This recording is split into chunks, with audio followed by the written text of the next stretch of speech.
उत्तर प्रदेश में पंचायत चुनाव जल्द ही होना सुनिश्चित है।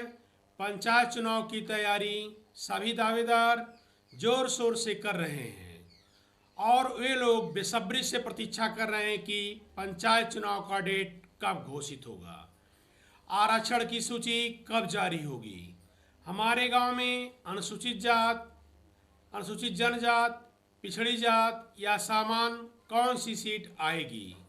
इस वीडियो में आप सभी को मैं बताने वाला हूं कि चुनाव कब होगा। उत्तर प्रदेश के पंचायती राज्य मंत्री ओम प्रकाश राजभर ने कहा है कि फरवरी में जो बजट पेश होने वाला है, इसी बजट पेश होने के बाद पंचायत चुनाव का ऐलान कर दिया जाएगा।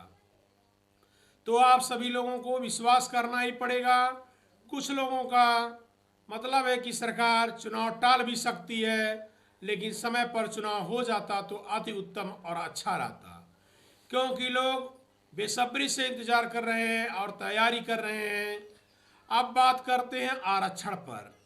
जब तक आरक्षण की सूची नहीं आएगी, आरक्षण पर काम नहीं होगा और आरक्षण पर आपत्ति का काम नहीं होगा, तब तक ऐलान हो ही नहीं सकता। आरक्षण पर सरकार ही काम करती है। राज्य निर्वाचन आयोग की तरफ से पूरी तैयारियां हो चुकी है। राज्य निर्वाचन आयोग ने अलग अलग जिलों में मतपत्र भी भेज दिए हैं। कौन कौन सी सीट आपके गांव में आ सकती है, मैं आप सभी को बताने जा रहा हूं। अनुसूचित जात के लिए आरक्षण फिक्स है, इसमें कुछ करना नहीं है, इसमें कुछ दिक्कत भी नहीं है।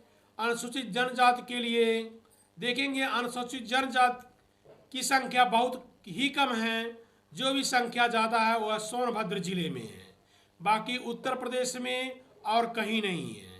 कहने का तात्पर्य है कि अनुसूचित जात और अनुसूचित जनजाति के लिए कोई तामझाम नहीं करना है। 21% आरक्षण इनका है, इनको मिलेगा और कोई दिक्कत नहीं है।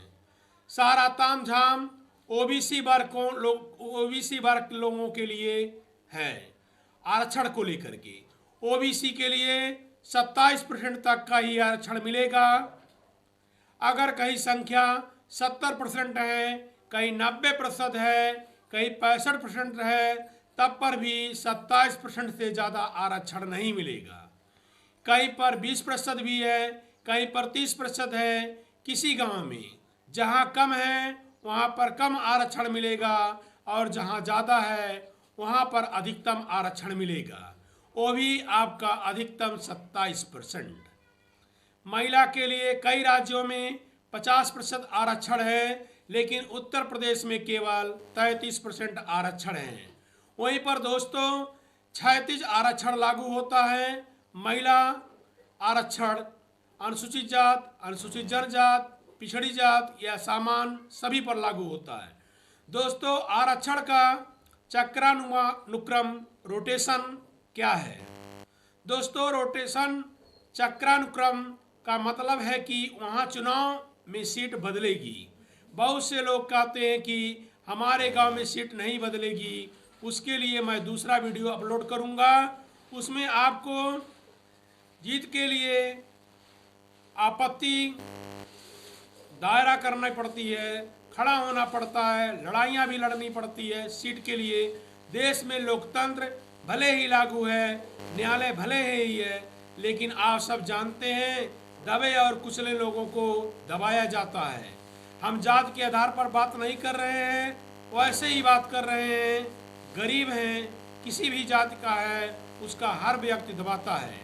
जात के आधार पर भी लोग अपने आप को श्रेष्ठ समझते हैं, दूसरे को नीचा समझते हैं। हर जाति का मतलब है, चाहे वह हमारी जाति का हो या आपकी जाति का हो। दोस्तों रोटेशन प्रणाली लागू कैसे होती है? इसमें जनसंख्या के आधार पर सभी निर्धारण किया जाता है। तो जनसंख्या का निर्धारण 2011 में जनगणना में हुई है। अगर 2026 में चुनाव होंगे तो 2011 की जनगणना का ही आधार माना जाएगा और 2015 का रिपोर्ट सर्वे आधार माना जाएगा। साथियों एक पद पर लगातार आरक्षण नहीं हो सकता है। माना दोस्तों किसी पंचायत में एक ही पद पर लगातार 2 बार एक ही वर्ग के लिए आरक्षित नहीं किया जाता है।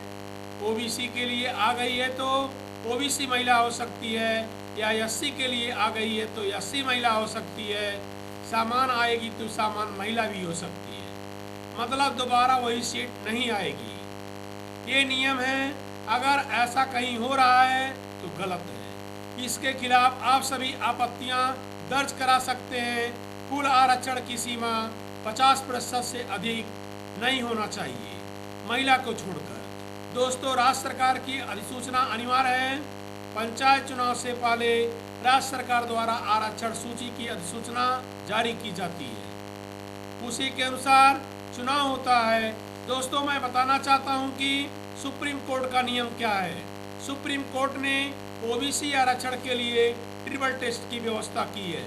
सुप्रीम कोर्ट ने कहा है कि ओबीसी आरक्षण तभी दिया जा सकता है जब राज्य सरकार वे 3 शर्तें पूरी करे। नंबर 1, पिछड़ेपन की पहचान के लिए आयोग बनाएं, जो कि उत्तर प्रदेश में अभी नहीं हुआ है। इसी चीज को लेकर के लोग आशंकित हैं कि हो सकता सरकार कुछ चुनाव में गेम कर दे। केवल जाति के आधार पर आरक्षण नहीं किया जा सकता है। स्थानीय निकाय के अनुसार आंकड़े पिछड़ेपन का वैज्ञानिक और वास्तविक डेटा देना होगा। पूरे प्रदेश के समान आवेदन नहीं होनी चाहिए। 50% से अधिक आरक्षण नहीं मिलेगा। अगर ट्रिपल टेस्ट पूरा नहीं होता है तो ओबीसी को आरक्षण नहीं मिलेगा। ऐसे में चुनाव एससी एसटी महिला आरक्षण के साथ होंगे। सामान्य वर्ग की सीट बढ़ जाएगी। दोस्तों, ट्रिपल टेस्ट जो देना जरूरी ही नहीं तो सुप्रीम कोर्ट का उल्लंघन माना जाएगा। आरक्षण क्यों लिया जाता है? सामाजिक न्याय के लिए, सभी लोगों को मौका मिले, संविधान की भावना को लागू करने के लिए, स्थानीय शासन में सबकी भागीदारी बढ़ाने के लिए, दबे कुचले वर्ग के नेतृत्व को अवसर मिले, सामाजिक न्याय में अनुसूचित जात, अनुसूचित जनजात, पिछड़ा वर्ग और महिलाएं लंबे समय तक राजनीति से दूर रही। संविधान की व्यवस्था, यह संविधान अधिकार है, कोई यह अस्थायी व्यवस्था नहीं है। महिला सशक्तिकरण के लिए कम से कम 33% में स्थानीय नेतृत्व का विकास हो, लोकतंत्र को मजबूत करने के लिए। जनगणना के आधार पर दोस्तों, जिसे देखेंगे, अगर आपके गांव में पिछड़ी वर्ग की जनसंख्या नहीं है, या एससी की है, या 2 घर है, या एससी नहीं आएगी, सामान्य ही आएगी, आपके गांव में ओबीसी की संख्या ठीक ठाक है, तो दोस्तों सामान्य नहीं आनी चाहिए। रोटेशन प्रणाली के अनुसार एसटी यूपी में बहुत कम है, अर्थात अनुसूचित जनजाति बहुत कम है। यदि पिछले चुनाव में एससी है तो एससी महिला सीट आ सकती है, लेकिन अन्य सीट नहीं आ सकती है। तो मैं अपने गांव का ही आधार मान करके, हमारे गांव में ओबीसी की प्रधानी है, इससे पहले सामान्य थी, तो अनुमान लगा सकते हैं कि सामान्य सीट या पिछड़ा पुरुष हो सकता है। आरक्षण रोटेशन घुमावदार होता है। कोई सीट हर चुनाव में एक ही वर्ग के लिए आरक्षित नहीं रहती है। हर ग्राम सभा में आरक्षण घुमाकर लगाया जाता है। जैसे पिछली बार जो सीट एससी महिला की थी, अगली बार वह ओबीसी सामान्य महिला की भी हो सकती है। जिला स्तर पर सूची बनती है। जिला पंचायत राज अधिकारी, जिसे डीपीआरओ कहा जाता है, और जिला प्रशासन पूरे जिले के पंचायत की सूची बनाते समय तय होता है कि कौन सी सीट किस वर्ग के लिए आरक्षित होगी। पहले अंतरिम सूची जारी की जाती है दोस्तों, इस पर लोग दावा आपत्ति कर सकते हैं। आपत्तियों के बाद अंतिम सूची जारी की जाएगी। अंतिम आरक्षण सूची जारी की जाती है, उसी के आधार पर चुनाव होता है। साथ में महिला आरक्षण भी दिया जाता है।